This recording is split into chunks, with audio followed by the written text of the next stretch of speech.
Tonight on Frontline, an investigation of the CIA and its role in international drug dealing. The history of the CIA runs parallel to criminal and drug operations throughout the world, but it's coincidental. Is the CIA using drug money to finance covert operations? Narcotics proceeds were used to shore up the Contra effort. Something's wrong. Something is really wrong out there. Tonight, guns, drugs, and the CIA.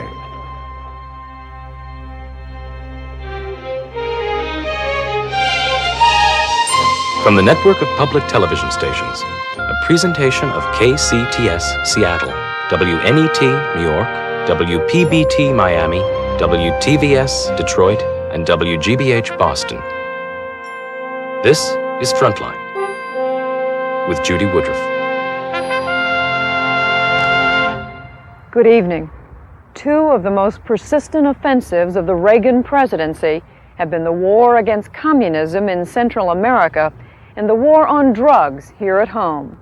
But investigations of America's secret war in Nicaragua have revealed mounting evidence that the Central Intelligence Agency has been fighting the Contra War with the help of international drug traffickers. It is not a new story. Tonight's Frontline investigation traces the CIA's involvement with drug lords back to the agency's birth following World War II. It is a long history that asks this question. In the war on drugs, which side is the CIA on? Our program was produced by Leslie and Andrew Coburn. It is called Guns, Drugs, and the CIA, and is reported by Leslie Coburn.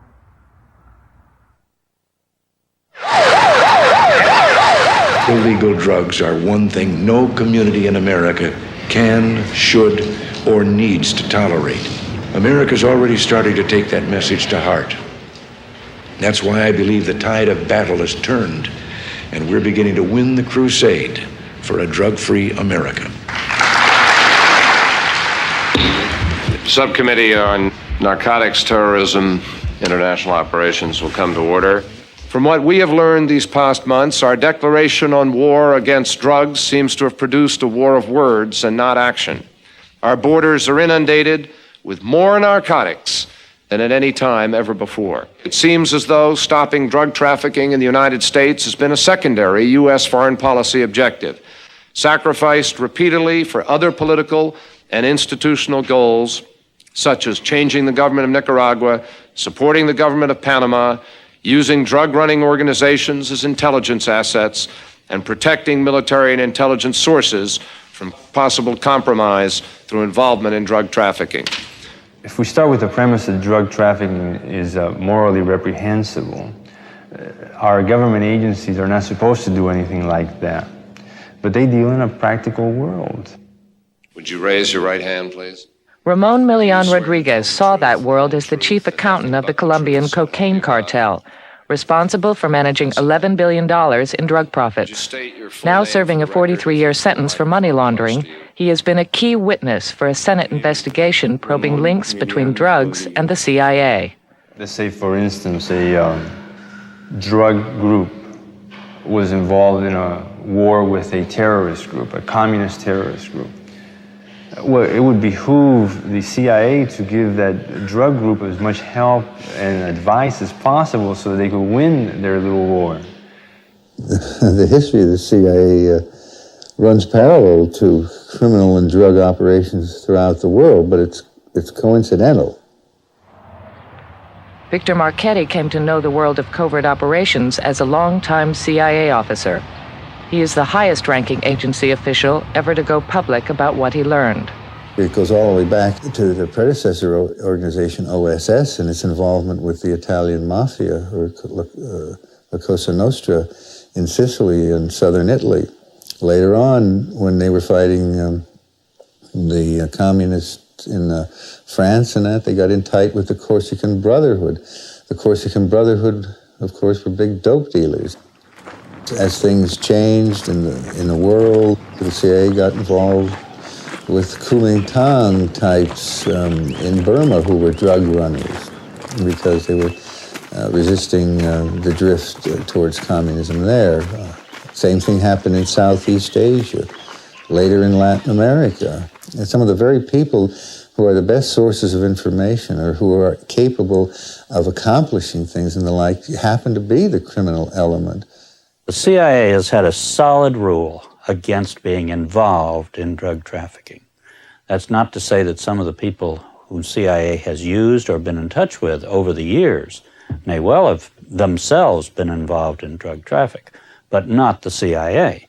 If the CIA is going to, if their job is to maintain the safety of our country and freedom by manipulating foreign powers to do what this country wants, and if the guy that's holding the power at that particular moment happens to be a drug lord, then you have to get involved with the drug lord.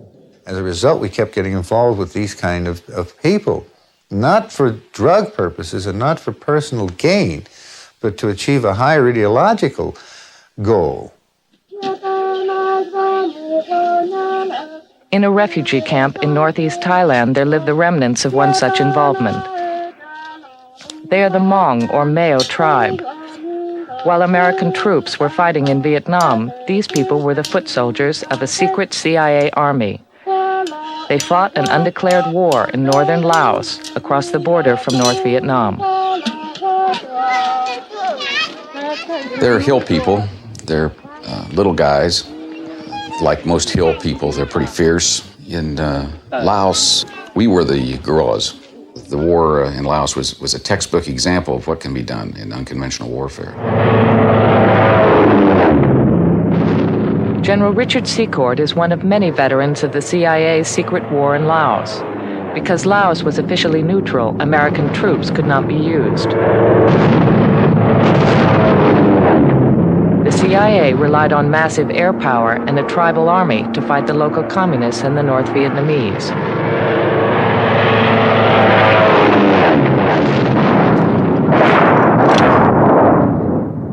On the ground in northern Laos, a handful of CIA officers directed as many as 85,000 soldiers drawn from the mountain tribes. But American officials did more than just send their allies into battle. Early on, I think that we all believed that what we were doing was in the best interest of America, that we were in fact perhaps involved in some not so desirable aspects of the drug traffic. However, we believed strongly in the beginning that we were there for a just cause. Ron Rickenbach served in Laos as an official for the U.S. Agency for International Development from 1962 to 1969. He was on the front lines. These people were willing to take up arms. We needed to stop the red threat. And people believed that in that vein, you made certain compromises or certain trade-offs for a larger good. Growing opium was a natural agricultural enterprise for these people, and they had been doing it for many, many years before the Americans ever got there. When we got there, they continued to do so. When they would move from one place to another, they would carry their little bags of opium. They smoked it, by the way, in pipes. Opium could be bought in the streets of any village. When a farmer raised a crop of opium, what he got for his year's worth of work was the equivalent of 35 to 40 US dollars. That amount of opium, were it refined into morphine base, then into morphine, then into heroin, and appeared on the streets of New York, that $35 crop of opium would be worth $50, $60, $100,000 in 1969 dollars. Maybe it's $1 million today. The war isolated the Mao tribespeople in their remote villages. CIA-owned Air America planes became their only lifeline to the outside world. While Mao children came to believe that rice fell from the sky, Mao farmers, witnesses say, could count on Air America to move their cash crop. It was then the presence of these air support services in and out of the areas in question where the opium was grown that greatly facilitated an increase in production and an ease of transshipment from the point of agriculture to the point of processing. So when I say the Americans greased the wheels, essentially what I'm saying is we did not create opium production. We did not create a situation where drug trafficking was happening. But because of the nature of our presence, this very intense American means that was made available to the situation, it accelerated in proportion dramatically. The possibility that Air America flew drugs is still hotly disputed by many former senior officers. You can question any number of people who were there, who actually were there, not people who claim that they had some knowledge of rumors. You can question any number of people, and I venture to say that they will all support what I'm saying, and that is that there was no commercial trade in opium going on. When I was on the airstrip, that was my job, to move in and about and to go from place to place. And my people were in charge of dispatching aircraft. I was in the areas where opium was transshipped. I personally was a witness to opium being placed on aircraft, American aircraft. I witnessed it being taken off smaller aircraft that were coming in from outlying sites. Yes, I've seen the sticky bricks come on board, and no one was challenging their right to carry it. It was their own property. Neil Hansen is a former senior Air America pilot, now serving a sentence for smuggling cocaine. We were some sort of a freebie airline in some respects there. Whoever the customer or the local representative put on the airplane, we flew. Primarily, it was transported on our smaller aircraft, the Helios, the Porters, and things like that would visit the little outlying villages. They would send their opium to market. From the villages, the planes took their cargo over the mountains to Longchen, CIA headquarters for the war. It was a secret city, unmarked on any map and carefully hidden from outsiders. Longchen became one of the busiest airports in the world, with hundreds of landings and takeoffs a day. And at the height of the war, then there were thousands of people in there. There were villages all over. There were landing pads up on what we call Skyline Drive, which was the ridge on the north side of Longchen. T-28s were going in and out of there. C-130s were going in and out of there. It was an amazing place, just amazing. Ed Dearborn is a veteran of Longchen and Air America, a key figure in the covert air operation. From a sleepy little valley and village, surrounded by the mountains and the cars, to this great war machine actually working up there. It was the heart and pulse of Laos at that time, more commonly referred to as the CIA's secret base, To lead their male army, the CIA selected Vang Pao, a former lieutenant in the French colonial army in Laos. The agency made every effort to boost his reputation. His name was Vang Pao, a charismatic, passionate, and committed man. A patriot without a country. Vang Pao, however, did more than just lead his people in war. According to observers, he and his officers dominated the trade in the male farmers' cash crop. In 1968, one visitor got a first-hand look at this trade in a village called Long Pot.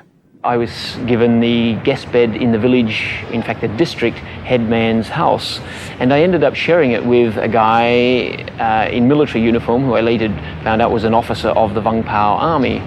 And one morning I was woken very early by this great confusion of people and noise at the bottom of the bed. I mean, just literally people brushing up against my feet with these packets of black sticky substance in bamboo tubes and wrapped up in leaves and bits and things. And the military officer was weighing it out and paying off a considerable amount of money to these people. And this went on for most of the morning, and it went on for several mornings, and he bought up a great deal of this substance, which I then started to think about and asked and had it confirmed that this was in fact raw opium. War photographer John Everingham has lived in Southeast Asia for over 20 years. He was one of the very few outsiders who dared to look for and photograph the secret army for himself. They all wore American-supplied uniforms. And the villagers very innocently and very openly told me, they took it to Longcheng. And I asked them how they took it, and they said, well, they took it on the helicopters, as everything else that went to and from Longcheng went by helicopter, and so did the opium. And whose helicopters were they? Well, they were the Air America helicopters, which were on contract to the CIA. We did not go down to the embassy and be privy to their secret briefings or anything else. We flew the airplanes. If they put something on the airplane and told you not to look at it, you didn't look at it because you'd no longer be employed. I know as a fact that soon after the army was formed, the military officers soon got control of the opium trade. It helped not only them make a lot of money and become good, loyal officers to the CIA, but it helped the villagers. The villagers needed their opium carried out, and carried overland in a war situation was much more dangerous and more difficult. And the officers were obviously paying a good price because the villagers were very eager to sell to the military people. That's hogwash. No way. And as far as the agency ever advocating, that is, do you think that I would be in an organization where I've devoted my life to my country, involved in an operation like that without blowing the whistle? Absolutely not. God be with us until we meet again. By your counsel's guide, uphold us.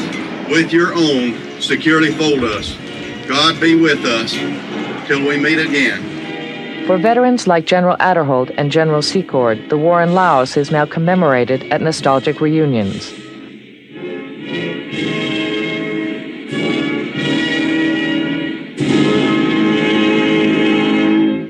Last fall, they gathered at a Florida air base to talk over old times and current business.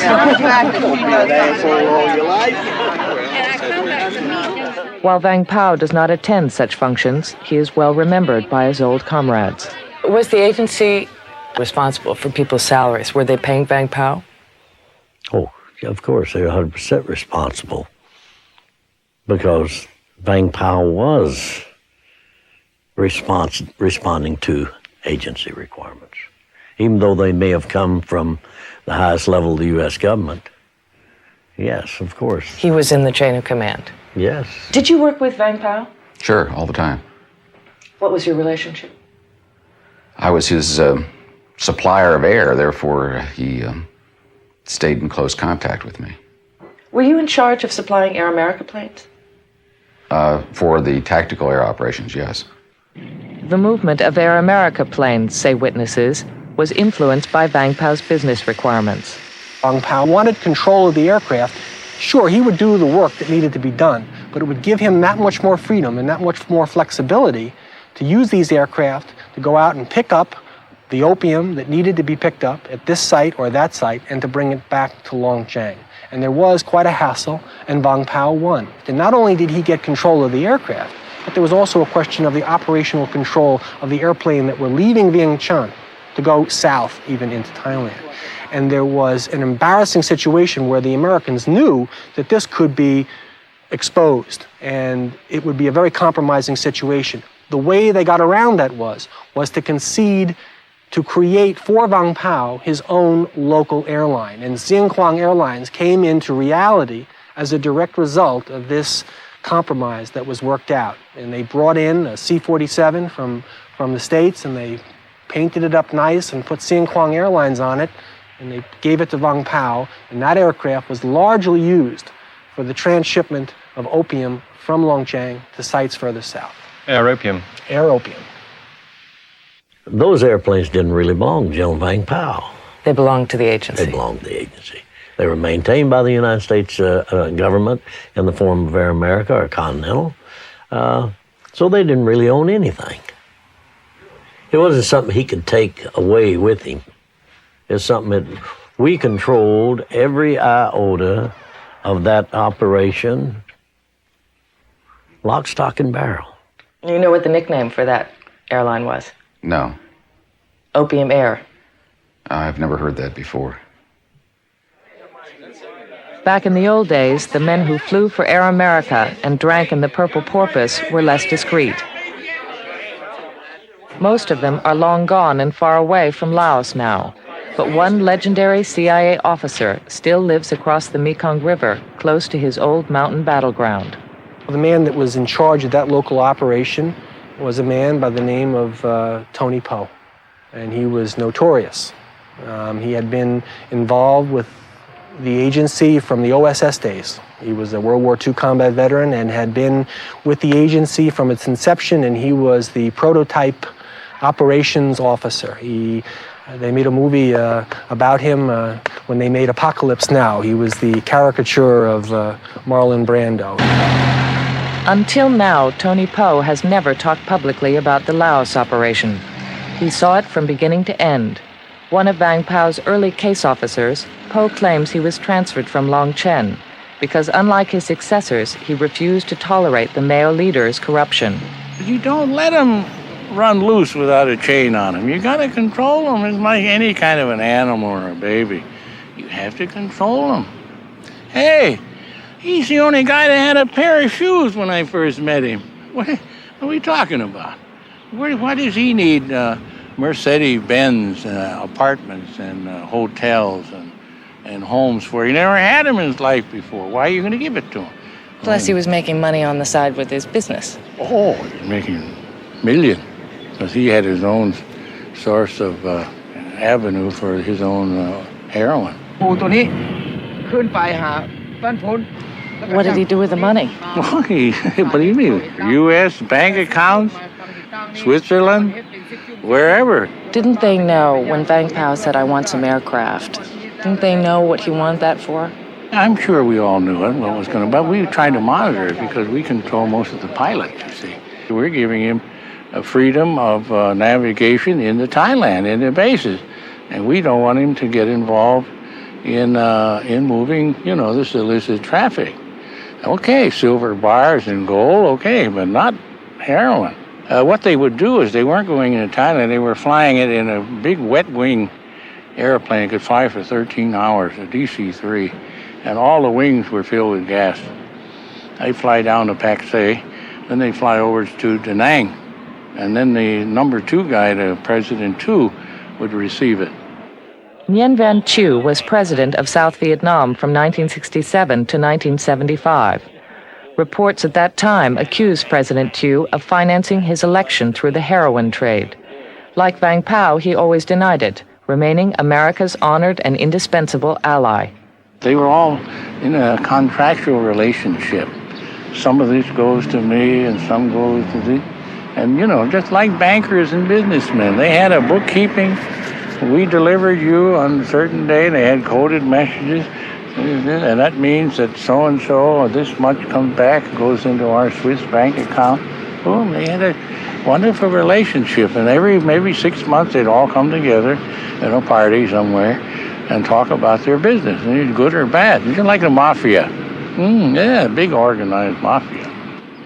By the end of 1970, there were 30,000 Americans in Vietnam addicted to heroin. GIs were dying from overdoses at the rate of 2 a day. When the drug traffic became a real problem to the American troops in Vietnam, then the CIA was asked by our president to get involved in the program to limit that traffic and stop it. But in 1972, a U.S. intelligence agent in Southeast Asia sent a secret field report to Customs. It suggested a serious conflict of interest. Quote, "It was ironic that the CIA should be given the responsibility of narcotics intelligence, particularly since they were supporting the prime movers. Even though the CIA was, in fact, facilitating the movement of opiates to the U.S., they steadfastly hid behind the shield of secrecy and said that all was done in the interest of national security." End quote. I doubt that they had any real strong, deep understanding of what they were allowing to happen by turning their head the other way and letting Vang Pao ship his dope out, which was made into heroin, which was going to our troops, which was corrupting people throughout Southeast Asia and back here, the effect it had on crime. And I doubt that any one of them really thought in those terms at the time. While the heroin trade was flourishing by 1970, the war in Laos was going badly. As the communists steadily advanced, the civilian population faced a choice between evacuation to refugee camps or being bombed by the U.S. Air Force. These operations only added to the huge cost of feeding, training, and supplying the secret army. For a war that did not officially exist, the CIA was spending heavily. The money was always there. We had a program. In fact, that's the reason the agency supply system was so much better than the military supply system. Cash. They didn't have to go through a procurement system, a bureaucracy that made everything cost 3 times as much.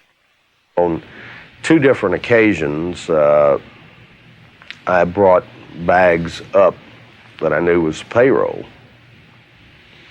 Wish I'd have crashed on those times and been able to stick that somewhere back in the jungle and go get it, because it was unaccounted funds. How much money would be in a bag?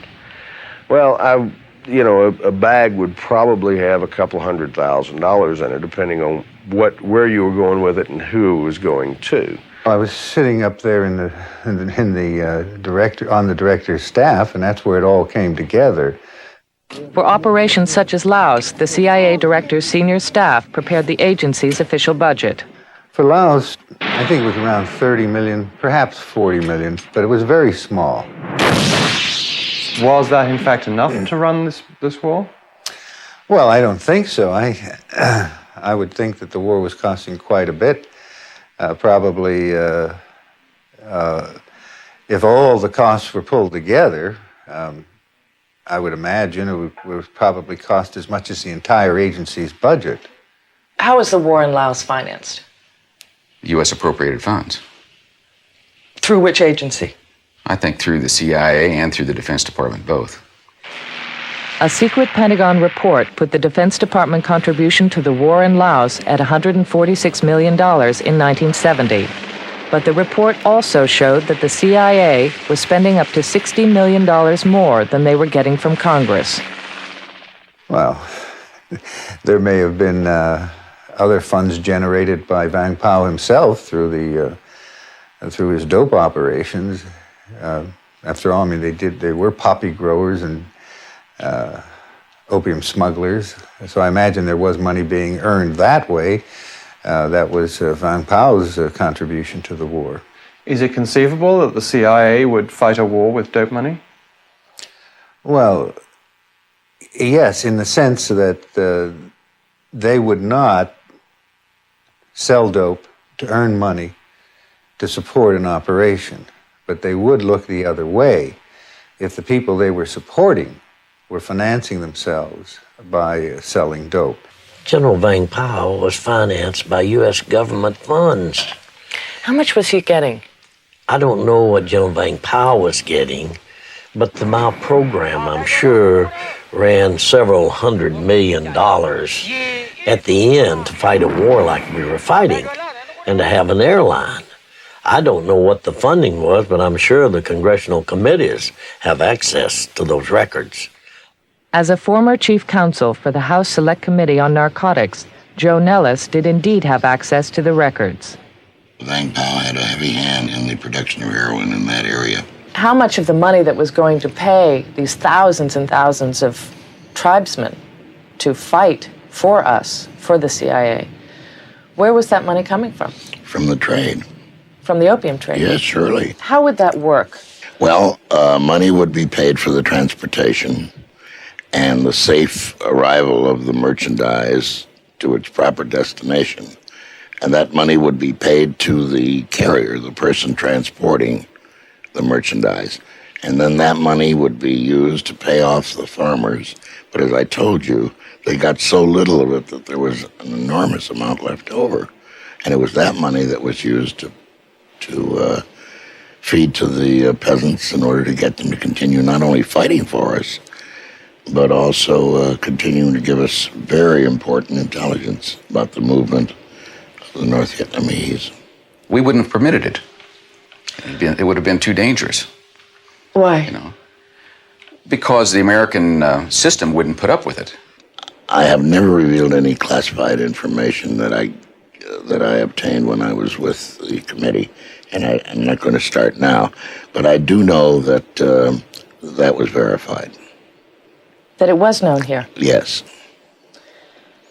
Well, without getting into classified information, was that at a high level or a low level? Well, I can't discuss the level. Let's put it this way. You're familiar with the Iran-Contra business. Yes.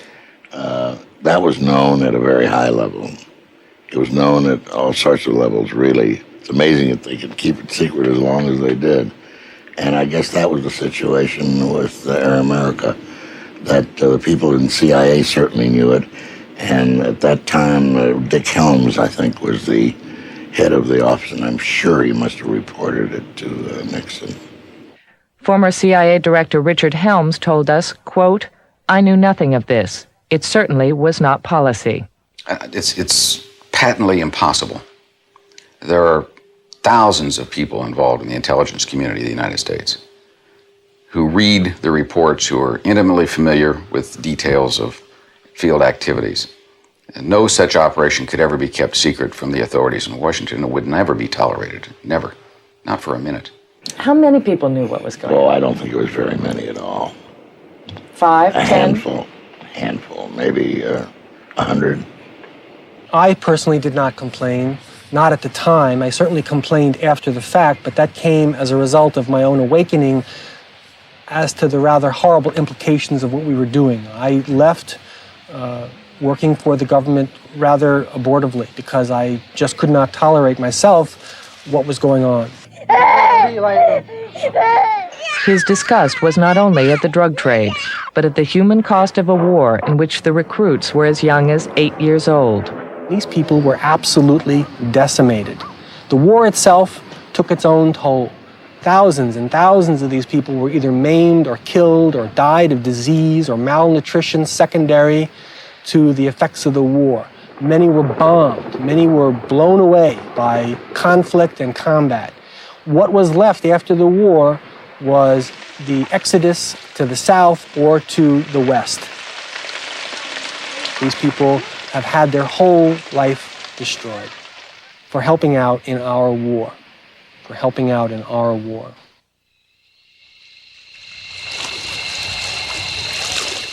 By 1981, 6 years after leaving Laos, the CIA was fighting another secret war, this time in Central America. The secret army were the Contras, fighting to overthrow the leftist government of Nicaragua. Once again, they were trained and equipped by the CIA. It was time for the old hands to go to work again. It's an irregular war in Central America, and there aren't a lot of people who have experience in irregular warfare, paramilitary warfare, so it would be natural to see people who are experienced in this kind of operation utilized again. It's the old boy network, as somebody called it one time. You know, I mean, the call goes out, and who's got the experience?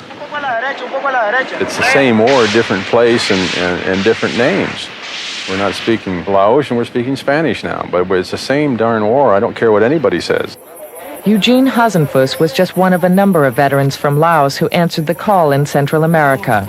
When his plane was shot down over Nicaragua in October 1986, an Air America handbook turned up in the wreckage. Hasenfuss had operated out of the Ilopango Air Base in El Salvador, headquarters for the White House Contra Resupply Network. His commander there had been a veteran of another old CIA network. Felix Rodriguez, a Cuban-American, had been sent down from Miami. It's the feeling that I see now in the Nicaraguan freedom fighters. I know their experience because I was left inside once, and I wanted to help them as much as I could.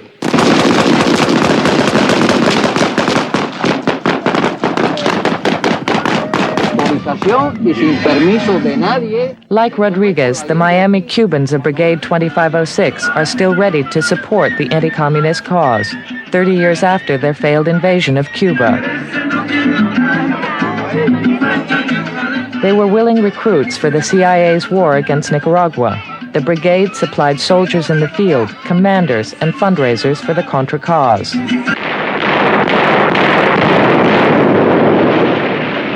The brigade had been created and trained by the CIA for the Bay of Pigs invasion in 1961.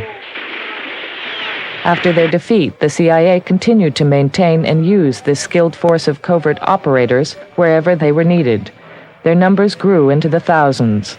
They had their own navy, as well as other assets provided by the CIA, including businesses and banks. I was in charge. Manuel Artime was the agency's favorite Cuban, handpicked to command both the Bay of Pigs and the covert operations that followed. In 1972, he recruited and arranged CIA training for a brilliant young accountant called Ramon Milian Rodriguez. He ran covert operations out of Miami for the CIA. So Artime had a whole group of people who were his people. Oh yes, Artime ran a very large operation. It was very large. He was very active all over Central and South America. A lot of Cubans go to work with the Central Intelligence Agency in foreign operations. He was in charge of, among other things, the Watergate burglars and things like that. Did you launder any money for the Watergate guys? I made payments for the Watergate burglars, yes. I started out in life in one scandal, and I have ended it in another, it seems. After Watergate, the group that Manolo Artime was running in Miami was disbanded.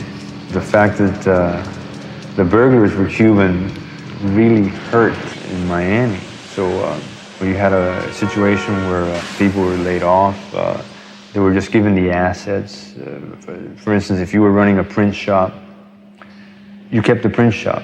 If you had a boat, as there were many boats for surveillance and intelligence, you just kept the boats. And then that was really the starting off point where you got some well-trained people into the drug business. Many Cubans worked for Artime in that time. Some of them have become very successful, good American citizens. Others have become gangsters. But with a secret Contra war to fight, the agency was more interested in covert skills than good citizenship, particularly when it came to raising money. Ramon Milian Rodriguez was ideally placed. With access to the limitless resources of the Medellin cocaine cartel, he had no problem raising cash. You've been a supporter living in the Cuban community, passionately anti-communist and anti-Castro. You've also been a supporter of the Contras, is that accurate? Yes, sir. Are you aware of whether or not narcotics proceeds at some time may or may not have supported Contra efforts? Yes, sir. Narcotics proceeds were used to shore up the Contra effort. Did you personally play a role in some of the transfer of that money? Yes, I did. In 1984, when Congress cut off Contra funding, the White House turned to other sources for support. According to documents, Ramon Milian Rodriguez had been laundering foreign payments for the CIA up through 1982, at the same time as he was laundering cash for the cocaine cartel. He says the CIA turned to him again. To have people like me in place that can be used is marvelous for them. The agency, and quite rightly so, has things that they have to do which they can never admit to an oversight committee. All right? And the only way they can fund these things is through drug money or through illicit money that they can get their hands on in some way. Was any of the money traceable to drugs or to drug-related transactions? The money that you're talking about the money that we provided? That's right. No, sir. And why was that? Because we're experts at what we do. Who's Ramon Milian Rodriguez? He worked for the cartel. So he was laundering money for the cartel? Yes. And he worked with Noriega? Yes. Until last year, Jose Blandón was General Manuel Noriega's head of political intelligence in Panama. He was a key U.S. government witness for the grand jury that indicted Noriega for drug trafficking. General Noriega was more than ready to support the Reagan administration in the Contra War after Congress cut off funding. How important was Noriega to the White House in the Contra resupply effort? He played a key role in the supply of arms to the Contra. So when various administration officials like Oliver North met with General Noriega, did they know that he was involved with narcotics trafficking? I think that the United States had information that Noriega is involved in drugs since at least 8 years. 8 years. So yes, so they knew about that. Were they just looking the other way on his drug trafficking? The problem is that for the White House, for the administration, the Reagan administration, Nicaragua was so important, and the focus of all the foreign policy of the United States in Central America was in Nicaragua and in the fight against the communists. So for them, drugs was something in second place. Drugs took second place. Yes. Noriega's Contra support earned him powerful friends in Washington, including the CIA director William Casey. Noriega was on his payroll at a reported $200,000 a year. That was a very special relationship. What kind of special relationship? Well, Noriega talked with Casey. I have a list that I know more than 3 meetings. And always he's received the support of Casey. What kind of support from Casey? All kind of support, political support. So when somebody tried to investigate anything, the case stopped. Look, this is a very important piece in all this war. So Casey would actually stop investigations of Noriega? It's the men that helped Noriega very much. According to Blandón, Noriega was not the only drug trafficker to reap the rewards of Contra support. The cocaine cartel also saw the advantages of backing U.S. policy. That's the reason why the Cartel of Medellin decided in 1983 to cooperate with the Contra. So you're saying in 1983, the cartel started supporting the Contras? Yes. And the reason was because they knew that they could therefore get protection? Yes. How did they help them out? Was it arms plus cash, or was it just arms? How did that work? They work in different ways. First, they established the network to supply arms, and also they pay in cash. If one wants to organize an armed resistance or an armed undertaking for any purposes, the easy place to get the money and the easy places to get the guns are in the drug world. General Paul Gorman was the commander of the U.S. Southern Command, based in Panama from 1982 to 1985. The most ready source of money, big money, easy money, fast money, sure money, cash money, is the narcotics racket. General Gorman was asked whether the Contras could have relied on drug cash. Based on your knowledge of how it works and what you understood from your experience down there, it wouldn't surprise you. Not at all, particularly if they'd been on somebody's payroll and had their funds cut off. It would be the natural recourse for those people. How much money was actually contributed by you or through you for the Contras, total? It was a little under $10 million. I presume it wasn't all sent in one suitcase. Oh, no. It was delivered on a per need basis. They'd say we need so much at such a location, and we take care of the logistics of it. Milian Rodriguez says he used a series of Cuban-controlled front companies in Miami and Costa Rica to funnel the $10 million to the Contra cause. These fronts range from banks to obscure fish companies, located in out-of-the-way Miami shopping centers or in provincial port towns in Costa Rica. The route for the drug cash was carefully disguised. Are you familiar with the name of a company called Frigerificos de Punta Arenas? Yes, sir, I am. What is that company? Well, it's a shrimp processing warehouse, but more importantly, it was one of the fronts that we used. Did you set it up? What role did you play in it? I was a key person in setting up the interlocking chain of companies around Frigoríficos de Punta Arenas. Were payments or arrangements made by which the Contras could receive money through Frigerificos? Yes, sir. If you add up what it costs to run the Contra operation, and you get to a bottom line figure, and you deduct from that the known sources, you're going to have a tremendous deficit. And I think the question's got to be where the deficit, how was the deficit taken care of? There was a deficit. Yes. They realized that. And we took care of it. I've been spending some time looking at the numbers here of the amount of aid that the Contras were getting at various times. And I come to the conclusion that we're missing something, that there's got to be another source of funding for the Contras other than those which this committee has so far identified. Last summer, the Iran-Contra committees were aware that there had been an unacknowledged source of money from somewhere. I think there's got to be some other source of funds that meaning this committee has not yet uncovered. Well, I don't think I can help you there. I don't know of anything else. The war cost so much every day. Mm-hmm. They were getting a certain amount, thanks to you, through Switzerland. And many others, yes. And many others. But the war cost more than that. Mm-hmm. Do you have any idea how much more it cost? Well, I think the Director Casey asked me a similar question in the spring of '86, I think it was. And I told him that I thought that the Contra effort would need a minimum of $10 million over the next 3 months, over and above the monies that we could apply, in order to hang in there through the summer months until the Congress would act.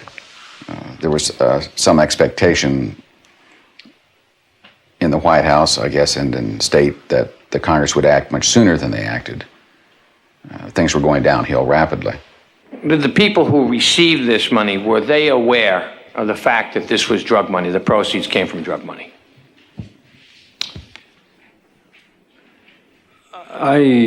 Let's put it like this, Senator D'Amaro, the Contra peasant in the field did not, but the men who made the contact with me did. At that time, I was under indictment.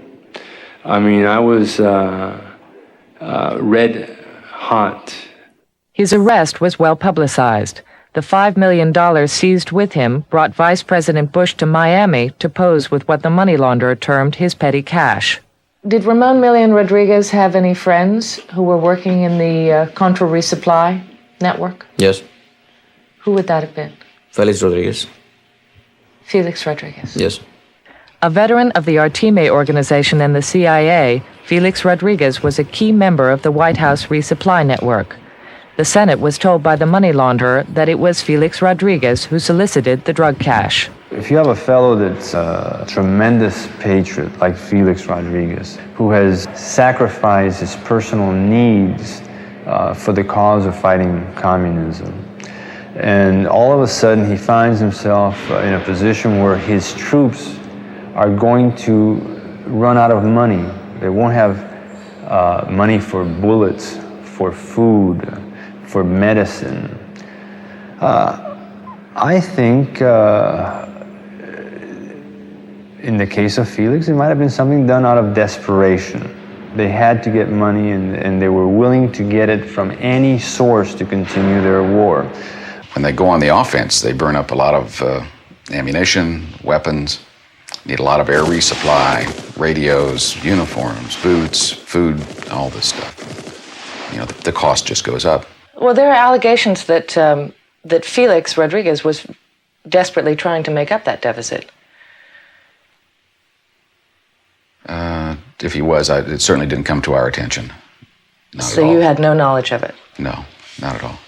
Well, the allegations are that he tried to make up the deficit by soliciting money from drug traffickers and Well, I thought you were circling back to that, but certainly we didn't hear anything like that at the time. And as I said, Felix is no friend of mine, but I'd be astonished if he were involved with drug traffickers. I really would. When General Noriega told you that Felix Rodriguez was friendly with Ramon Millian Rodriguez, were you surprised to hear that Felix Rodriguez would be involved with a drug trafficker? Surprised? Why? According to Blandón, while Felix Rodriguez was supplying the Contras from Ilopango, He was receiving arms shipments arranged with the help of this man, Mike Harari, a former Israeli intelligence agent and a key aide to General Noriega. Harari, says Blandón, was also in business with the cocaine cartel, using the same network to ship arms and drugs, all with the sanction of the CIA.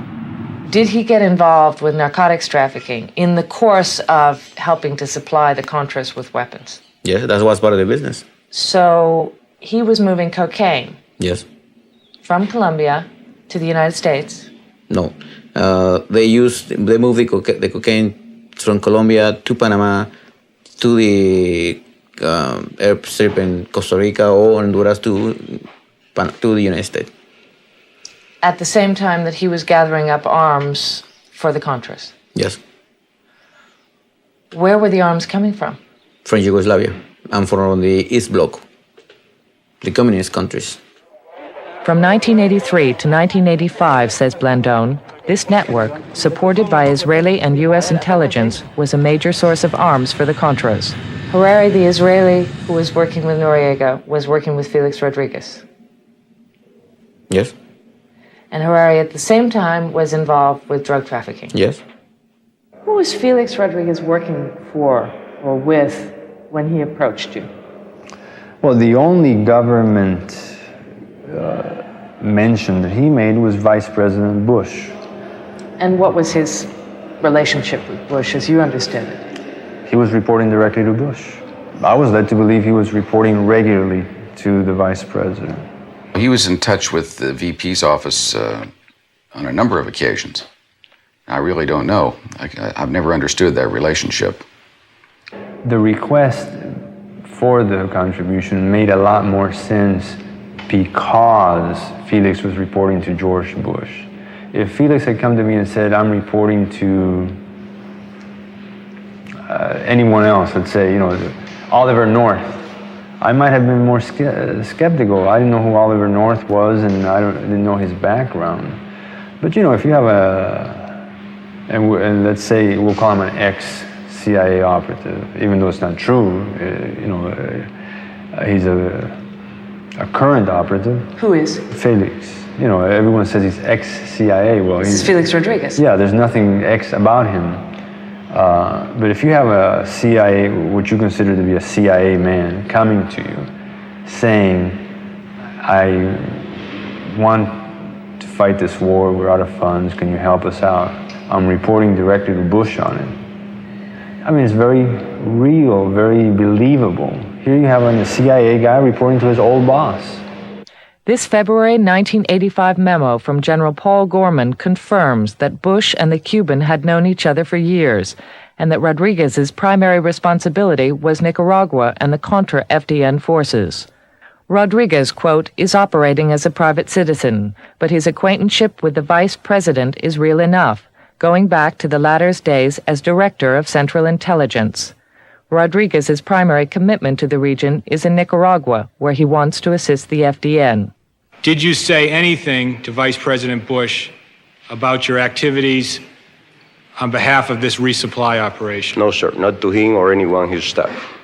But when Hasenfuss was shot down, the first call that Rodriguez made from Central America was to a staffer of Vice President Bush.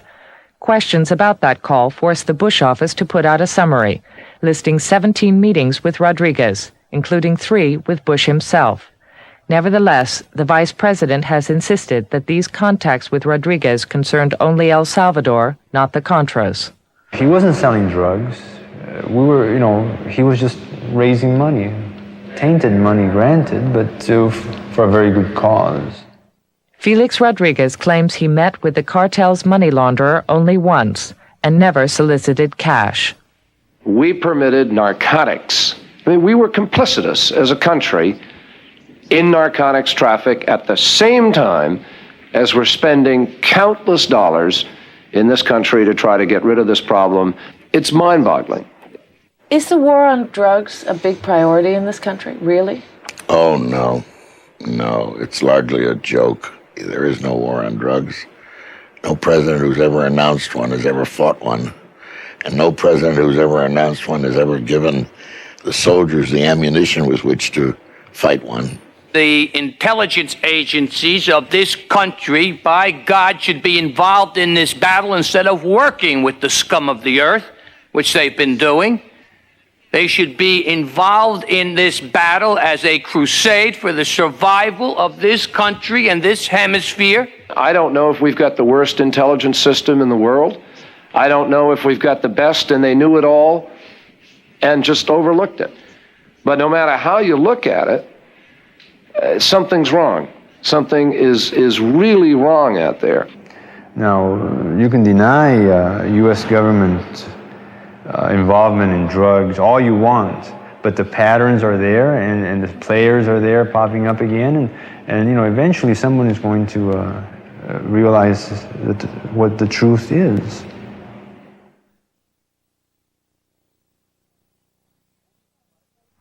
This summer, both Ramon Millian Rodriguez and Felix Rodriguez are expected to testify publicly in front of Senator Kerry's committee about the drug cartel's alleged $10 million contribution to the Contras. Vice President Bush declined to be interviewed for this program or to reply to Frontline's written questions about his relationship with Felix Rodriguez. Thank you for joining us. I'm Judy Woodruff. Good night.